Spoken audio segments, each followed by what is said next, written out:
আজকে আমাদের এদিকে অনেক বৃষ্টি হইতেছে, তো আমিও চিন্তা করলাম আপনাদের সাথে একটু শেয়ার করি।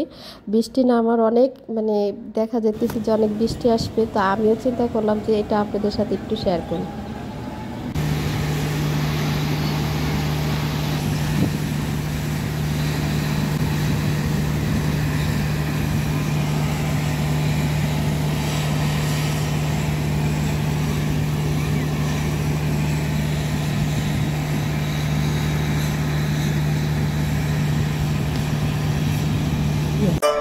আসসালামু আলাইকুম। বৃষ্টির দিনে কিন্তু চিপস খেতে ভালো মজা, তো আমিও আর দেরি করলাম না। বৃষ্টির অবস্থা দেখে আপনারা তো দেখতেই পারছেন প্রচণ্ড বৃষ্টি বাইরে, আর আমি এদিক দিয়ে তো প্রচণ্ড চিপস ভাজা নিছি। আর দেখতেছি মা বলতেছিলেন যে চিপস ভাজাটা বেশি হয়ে গেছে, তো আমিও কি করলাম এগুলা বক্সে করে রেখে দিচ্ছি যাতে বাতাস না ঢুকে। তো যাই হোক, আমাদের চিপস খাওয়া শেষ হয়ে গেছে, কিছু খাইছি আর কিছু রেখে দিছি বক্সে করে, যখন আবার খেতে ইচ্ছা করবে খেতে পারবো।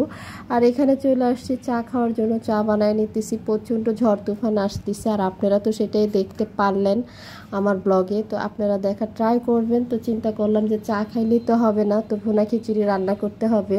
তো আসলে আমিও চিন্তা করলাম যে ভুনা খিচুড়িটুকু রান্না করে নিই। তো এখান দিয়ে তো আমি গরুর গোশটা ছোটো ছোটো করে কাইটা নিতেছি। আর বিশেষ করে একটা পা দেখেন কত বড় একটা হাড় চলে আসছে, আর এটা আমি খিচুড়ির সাথে দিয়ে রান্না করে খাবো, কারণ আমার একটু খেতে ভালোই লাগে হাড় খেতে। তো এটা অনেক উপকারী, এই জন্য আমি খাই, আমার পছন্দ হাড় খাওয়া। তো আমি ছোট ছোট করে টুকরো টুকরো করে নিচ্ছি, যাতে খিচুড়ির ভিতরে যেতে কোনো সিদ্ধ হইতে প্রবলেম না হয়। তো যাই হোক, আমি ছোট করে নিয়ে নিয়েছি। এখানে পোলার চাল আর ডাল নিয়ে নিয়েছি, মুগ ডাল ছিল না, তারপরেও আমি কিন্তু নিয়ে নিয়েছি যাতে কোনো প্রবলেম নাই। ডাল হলেই তো হলো, আর খিচুড়ি হলেই তো হলো। আর বৃষ্টির দিনে খিচুড়ি কিন্তু ভীষণ মজা, আর আমি এখানে এটা নিয়ে নিলাম, ছোট ছোট করে কাইটা নিয়েছি। যাই হোক, আপনারা তো দেখতেই পারতেছেন। তো আমার সাথে থাকবেন সবাই, যেটা আমার ব্লগগুলো দেখার ট্রাই করবেন, আর যখনই যেটা হয় সেটাই আপনাদের সাথে দেখানোর ট্রাই করতেছি। আর তো আলু না দিলে তো চলবেই না, তো আমি গরুর গোশত রান্না যেভাবে করে সেভাবেই করার ট্রাই করতেছিলাম। এই যে, তো এখন মশলা যদি কষায় নিয়েছি, এটার ভিতরে আমি দিয়ে দিচ্ছি। এই যে দেখ, একটু কষায় নেব সুন্দর করে। তো যে যে মশলা আমি খাচ্ছি সব মশলাই দেওয়া হয়ে গেছে। এই যে দেখেন, এখন যদি হাড়টা হয়ে গেছে, আলু সালু সব কিছু হয়ে গেছে, এখন আমি পোলার চালটা দিয়ে দেবো ঢাইলা। আর এই যে হাড়টা, এটা আমি উঠাবো না, এটা খিচুড়ির ভিতরে থাইকা যাবে। এটা একটু ব্যতিক্রম, আপনাদের সাথে একটু সিক্রেটভাবে দেখানোর ট্রাই করলাম। আপনারা কিন্তু যদি হাড় খেতে চান খিচুড়িতে দিয়ে খেতে পারেন, আর আমিও পোলার চালটা এইভাবে দিয়ে দিলাম। তো 1 কেজি চাল নিয়ে নিছি, আর 1 কেজি গরুর গোশত নিয়ে নিছি সমান সমান করে।